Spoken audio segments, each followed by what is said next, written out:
Yung pirma na mismong hukbong sandataan at ng Chief of Staff na rin po ng AFP na tunay yung video kung saan makikita sina Isnilon Hapilon at ang magkapatid na Maute. Buhay ito 3 araw bago naganap yung pag-atake sa Marawi. Nakatutok si Marisol Abduraman. Patunay daw ang video na ito na pinag-aralan daw ng bandidong Maute Group ang operasyon nila sa Marawi City. Kalkulado at organisado raw ang mga galaw nila. Ang video mula sa cellphone ng isang Mauting namatay noong mga unang araw ng pakbakan sa Barangay Basak, Malutlot. Nakuha ng GMA News ang video mula sa isang source. Ayon sa source, kuha raw ito bago ang pakbakan sa Marawi City na nagsimula noong May 23. Ayon din sa source, nasa video ang kilalang terorista na si Isnilon Hapilon ang itinuturing na leader o kalifa ng Maute. Siya ang nasa gitna at nakikinig sa pulong. Kasama ang magkapatid na Maute na sino Omar Kayam at Abdullah. Sa pagsasalita ni Abdullah na Commander for Operations ng Maute, siya ang kumakamada sa posisyon at galaw ng tropa nila. Isa, nasisirit natin itong isa para may dalan tayo. Ayon pa sa source, si Kaya Maute ang nakapula. Si Dr. Mahmoud naman na sinasabing papalit kay Hapilon sakaling mamatay ito. Nasa kaliwa ni Hapilon si Abu Dar, ang suspect sa pagbomba ng isang hotel sa Cagayan de Oro noong 2012. Ayon naman sa isang opisyal, nasa video din sina Maripaga alias Abu Yaman, Abu Haf at Abu Najid. Ang lahat ng mga ito ay nasa organizational structure ng Maute Group na hawak ng militar. Nasa harapan ng bandido ang mga mapang inidrawing nila. Nakasulat ang Marawi, Iligan at Butig sa Lanao del Sur. Nakadrawing din sa mapa ang Barangay Bangolos sa Marawi City at ang tulay dito na ilang araw din pinunteriya ng militar. Andun din ang Provincial Capitol Building, ospital at maging ang 103rd Brigade Headquarters ng Philippine Army. Matatanda ang sinabi ng AFP na may operasyon sila sa Marawi noong May 23 laban sa Maute Group. Pero lumaban ang grupo at hanggang ngayon ay patuloy na tinutugis ang mga bandido.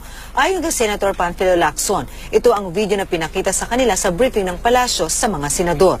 Ito rin daw ang dahilan kung bakit di siya tumutol sa deklarasyon ng martial law.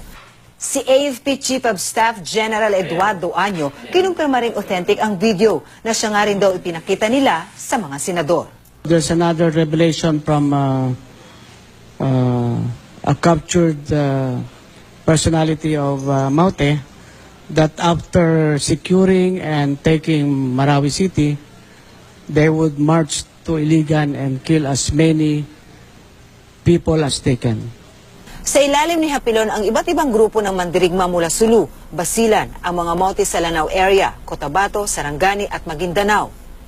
Ang finance at logistic ng Maute nakasalalay sa mga magulang ng Maute na sina Farana at si Engineer Kayamora Maute na nahuli nitong Martes sa isang checkpoint sa Davao City. Naniniwala naman ang Malacanang na dahil sa pagkakaaresto kay Kayamora, naputol na ang malaking bahagi ng operasyon at suporta sa Maute Group sa Marawi. Si Kayamora ang may-ari umano ng bahay sa Marawi kung saan higit 72 milyon pesos ng halaga ng pera at tseke ang nadiskubre ng militar. Marisol Abduraman, Nakatuto, 24 Oras. Inihayag ng Malacanang ang masusing investigasyong isinasagawa ng militar sa limpak-limpak na salaping na-recover ng mga tropa ng pamahalaan sa bahay na inabandona ng grupong Maute sa Marawi City. Kasabay nito, hiniling ng pamulang militar ang tulong at pakikisa ng mamamayan upang mapagtagumpayan ang laban kontra terorismo. Ang ulat mula kay Rocky Ignacio.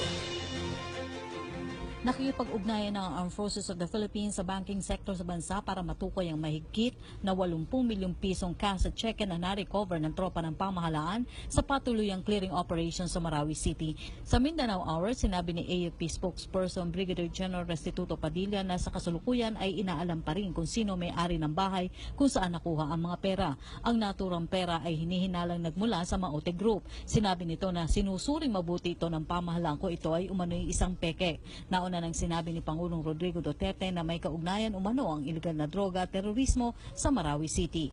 Now, as to the owner or the actual existence of this cash, this is yet to be determined and the investigation will be forthcoming. We have asked for the assistance of the banking sector, the Department of Finance and the Central Bank to get down to the root of why there is cash in there and where it was taken from or withdrawn and where it could be possibly used. Hiniling na rin ni Padilla sa lahat ng sibilyan ng tulong para mapagtagumpayan ang laban sa terorismo. Dapat anyang ituring na shared responsibility ng sibilyan at pamahalaan ang pagtiyak ng peace and order sa bawat komunidad.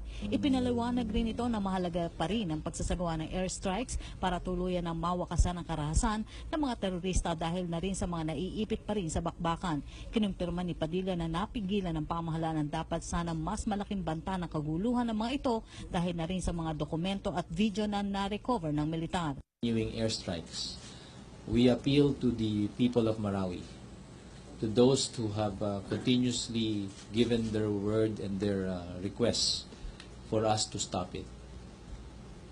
I have to pass this along because our troops clearly need to judiciously use force because of a stiffer kind of resistance from the inner enclaves of the city.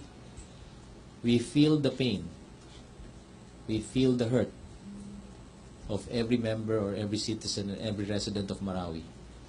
But let us remember that we did not start this from happening. It was the armed group, the Maute Daesh ISIS inspired group, that entered your city to wreak havoc on it. And last night you saw the reason why we have been saying all along that there was a bigger plan. There was indeed a bigger plan, and it was supposed to wreak more havoc. This information came from the many materials and documents that we recovered from the area and that we continue to study and analyze. Kasunod nito, umapela na rin ang AFP sa social media na iwasan ang pagpapakalat ng video kung saan sinisira ng mga terorista ang mga santo sa simbahang Katoliko. Itinuring ito ng AFP na isang propaganda ng grupo. May I also appeal to our social media users and our netizens. There are videos circulating around regarding the armed elements destroying a church. We have requested that this be pulled out because it may fan hatred, it may fan hate, and it is intended by these militants to induce other Christian elements to fight against these armed elements or to sow hatred among Christians and Muslims. Please do not spread this. Let us not buy into the plan of these terror groups to inflame the feelings of our other religions. This is not a religious war. This is a terror attack on the city of Marawi, and we must be clear about it. Maglulunsad na rin ang tulong sa mga apektadong residente sa Marawi City sa ilalim ng Office of the Presidential Advisor for Entrepreneurship. Samantala, tiniyak naman ni Presidential Spokesperson Ernesto Abella na ginagawa ng Communications Group na maipaabot ang tamang impormasyon sa publiko kaugnay pa rin ang pag-ira ng martial law sa Mindanao dahil sa insidente sa Marawi City. At this stage, coming from the OPS side, what we're doing is managing the messaging. No, not when I say manage, I don't mean to say we put a spin. No, I'm just saying that we try to vet as much as possible. We try to come up with responsible and carefully vetted news. So and we are also beginning to at this stage we're also beginning to develop our social media arm. Okay, so. But again and again, we just want to put across that coming from OPS, what we're aiming for is not so much speed but accuracy. We want to make sure that what you get is, for example, like this. We don't just come out with any unvetted news. For example, everything we share with you is really has been carefully vetted by AFP. Para sa Bayan, Rocky Ignacio. Itigil na ang mga airstrike. Yan ang panawagan ng ilang mga taga-Marawi matapos nilang makita ang pinsalang dulot nito sa mga tirahan nilang naipit sa bakbakan. Nakatutok live si Sandra Arenaldo. Sandra? Yes, Mike, 2 linggo na mahigit yung nagaganap na operasyon ng militar dito sa Marawi City. At sa pagdaan po ng mga araw ay tila lalong nag-aalala ang ating mga kababayan. Ilan sa kanila nagkasya na sa panonood ng drone video na ipinalabas natin kagabi at nalaman nga nila ang sinapit ng ilan sa kanilang mga ari-arian. Dahil sa drone video na ito matapos ang ilang sunog na naganap sa Marawi City sa ilang nagdaang araw, nalaman ng ilang residente kung ano na ang nangyari sa kanilang bahay. Si Farouk Tamano nakita sa drone video na pader na lang ang natira sa kanilang gusali malapit sa Bongalo Bridge matapos pagtaguan ng Maute Group at maging target ng airstrike. Hindi ko lubos maisip pag pumunta kami doon kung gaano kasakit. Oo. Kasi ako pag nakikita ko pa, naalala ko nung bata ko, doon ako lagi naglalaro eh. Mula noong nagsilikas ang mga residente, pinagbawalan silang bumalik sa kanilang bahay. Kaya sa imahe mula sa drone, nakita ni Narmin Tamano ang sinapit ng bahay niya. Nakatayo pa naman ang kanilang bahay, pero nababahala pa rin siya dahil nagpaiwan ang kanyang ama para bantayan ang kanilang ancestral home na halos 100 taon na ang tanda.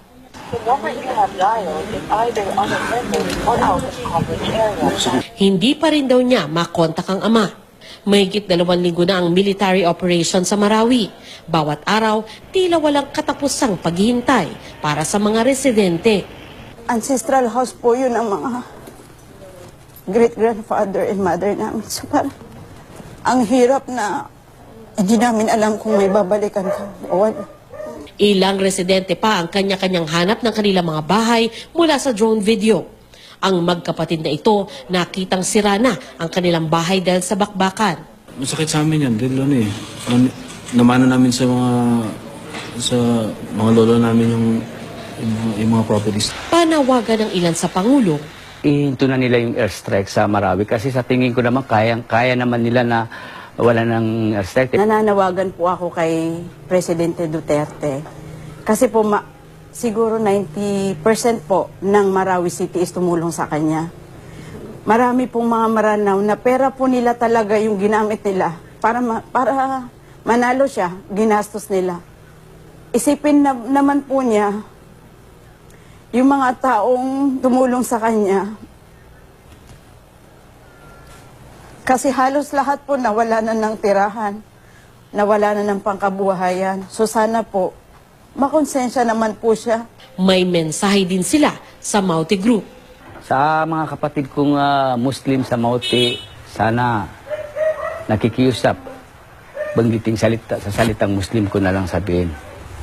Assalamualaikum kumapagariak na sila Muslim, kung mga pamilya Maute o ISIS, away ni na kaya Marawi. Madakal na miyaptay, madakal na kaya doon sa walay na napikira kami niyo.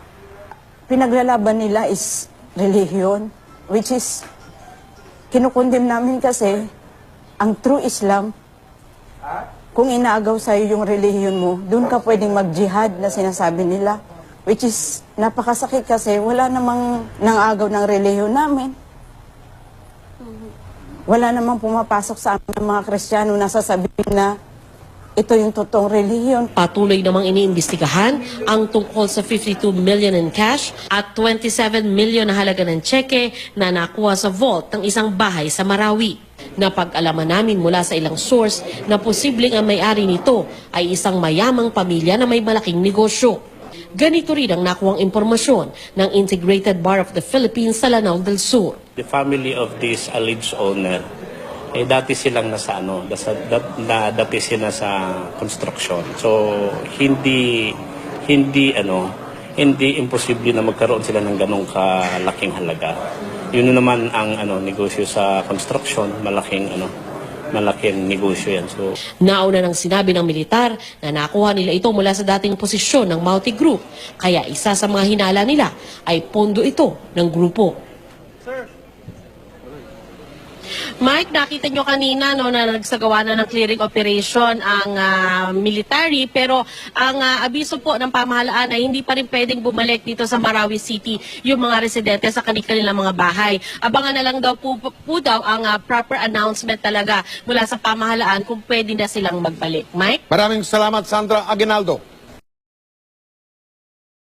Personal na sinaluduhan ni Pangulong Rodrigo Duterte ang magigiting na kawa ng 1st Mechanized Brigade ng Philippine Army sa ipinamalas nilang kagitingan upang malansag ang teroristang grupong Maute. Nagpahayag din ng pakikidalamhati ang Pangulo sa pamilya ng mga sundalong nagbuwis ng buhay sa pagtupad ng kanilang tungkulin sa bayan. Nasa linya si Kirby Cristobal. Kirby.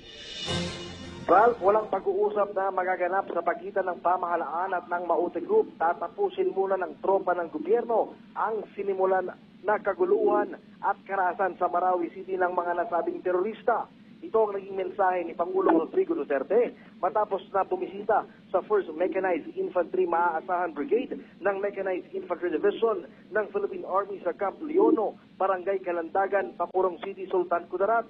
Binigyan muna ng arrival honors ang Pangulo bago dumiretso sa headquarters para pumirma sa guestbook bago makipag-usap sa mga opisyal ng militar para sa isang command conference na inabot ng halos 1 oras at kalahati.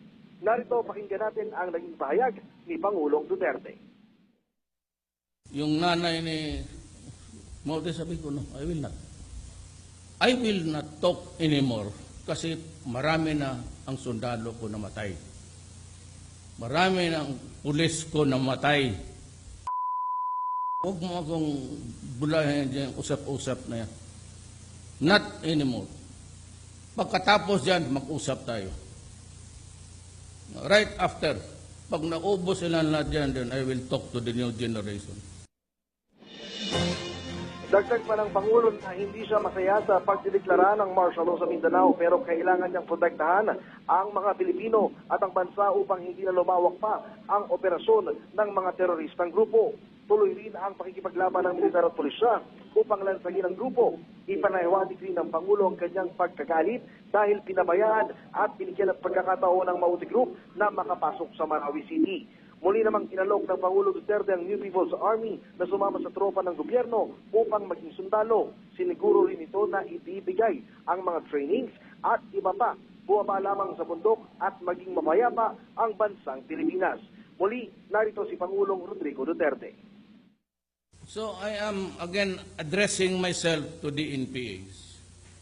Kayong mga NPA, able-bodied, at kung mag-qualify kayo, both, hindi sabihin na kailangan ko ng bribe.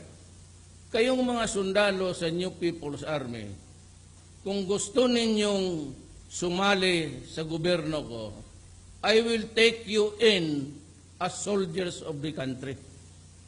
And I will in-enlist ko kayo as soldier. Anytime, bumaba lang kayo at mag-train. Samantala, pinakita rin ng Mechanized Infantry Division ang mga surrendered firearms ng New People's Army na karamihan ay mga high-powered. Binati rin ng Pangulo ang mga sundalo sa mga sakripisyo at achievements ng mga ito at nangako ng bibigyan ng mga baril ang mga ito. Nagpahiwatig rin ng Pangulo ng pakikiramay sa mga pamilya ng mga nasawing sundalo sa pakikipagbakbakan sa Marawi City. Matapos ang speech ng Pangulo ay nagkaroon ito ng photo opportunity sa mga sundalo at nakaisa sa isang budol fight bago tuluyang umalis ng Campo Leono. Mula dito sa Pacurong City sa Sultan Kudarat, para sa Bayan, Kirby Cristobal. Iniwala ang palasyo na malaking dagok sa mga teroristang grupo ang pagkakasakote sa ama ng Maute Brothers na si Kayamora Maute sa Turil, Davao City kahapon.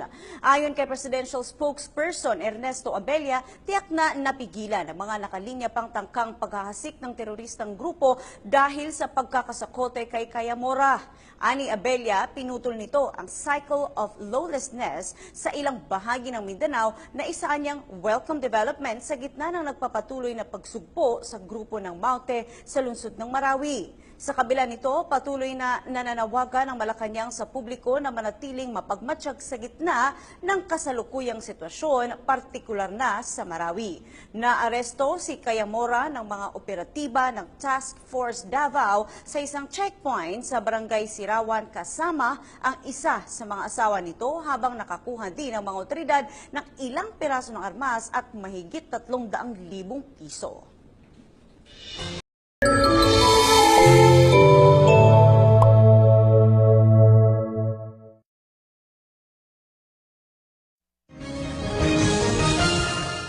Magandang umaga, bansang Pilipinas. Naniniwala ang AFP na tumatayo bilang consultant ng Maute Group si Kayamora Macaraya Maute sa terrorism activities ng Maute Group na pinamumunuan ng kanyang dalawang anak na sina Abdullah Romato at Omar Kayam.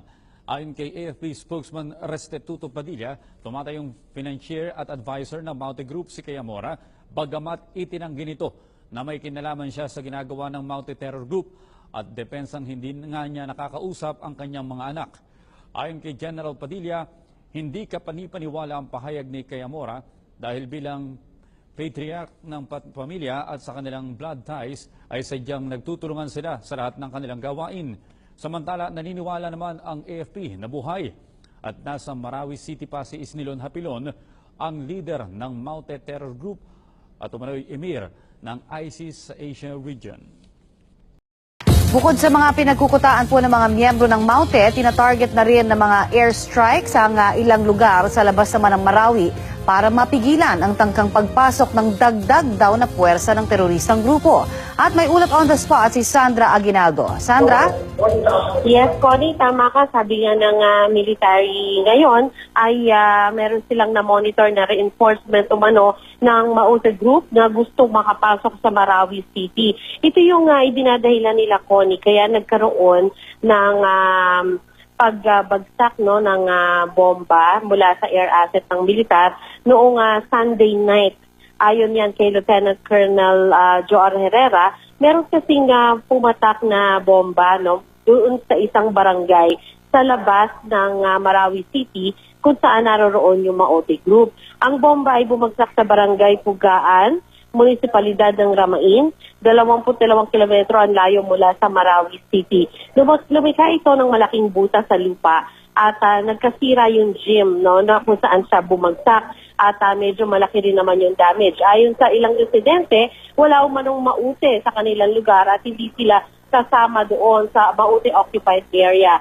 Ganun pa man ay wala naman nasaktan sa pangyayaring ito at ang sinasabi ng militar ay meron daw talaga silang ino-operate dun sa lugar kaya nagkaroon ng pagsabog ng bomba. Kaugnay naman sa paglilikas, Connie, ng mga tao na naiipit pa doon sa Maute controlled area, sa ngayon ay natigil muna ang pansamantalang pag-rescue sa kanila pero hindi pa naman nawawala ng pag-asa ang GRP-MILF Peace Panel na nagkakaroon pa sila ng chance sa tingin nila na makapasok muli doon sa lugar para mailigtas pa yung mga tao na naroon sa loob dahil, Connie, sa estimate ng local government ay maaaring nasa 2,000 pa yung mga nasa loob, maaaring sila takot lumabas sa kanilang mga tahanan kaya minabuti na lang nilang manatili doon. Nagkaroon ng rescue effort pero umaasa yung local government about 2 days ago na 1,000 yung lalabas pero nasa mahigit 100 katao lamang yung lumabas sa kanilang mga bahay. So, yan, patuloy pong umaasa ang GRP-MILF panel na may pagpapatuloy nila yung effort na yan. Samantala, Connie, ay nasa 15th day na itong operasyon na ginagawa ng militar.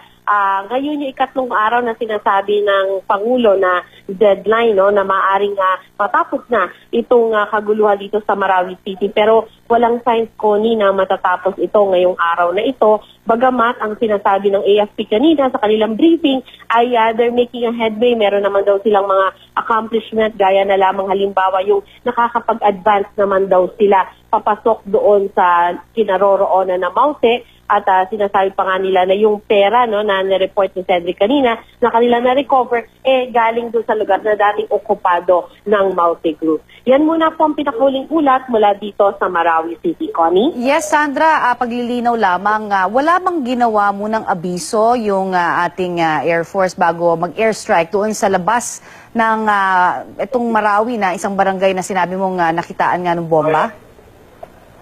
Yes, Connie, kasi nga nagkaroon ng airstrike at kinagulat yon ng mga residente doon dahil may nakausap tayong ilang mga residente at sila nga nagbigay alam din sa media nito at sila yung nagpadala pa ng mga larawan. Ang sinasabi nila ay iyon ay namalapit din sa mga kabahayan at nagulanta nga daw yung mga tao kasi pumatak yung bomba mga 10:45 ng gabi ng Linggo. Buti na lang, walang naman nasaktan, Connie, dahil baka nasa loob na sila ng kanilang mga tahanan. Kaya lang, ang dinadahilan ng AFP ngayon ay talaga daw may target sila doon. Pero when pressed for more information, wala rin pinoprovide yung AFP except to say na meron daw kasi silang namumonitor na grupo umano nag-a-attempt pumasok para tumulong sa Maute Group. Connie? O di dapat ground troops muna siguro, hindi ba? Medyo marami-raming mga kababayan din natin ang baka nadamay kung meron silang intelligence report. Pero Sandra, alamin na lang natin siguro yung iba pang detalye niyan kapag meron ng mas malinaw na sagot sa atin ang ating mga Marines dyan. Maraming salamat, Sandra Aguinaldo.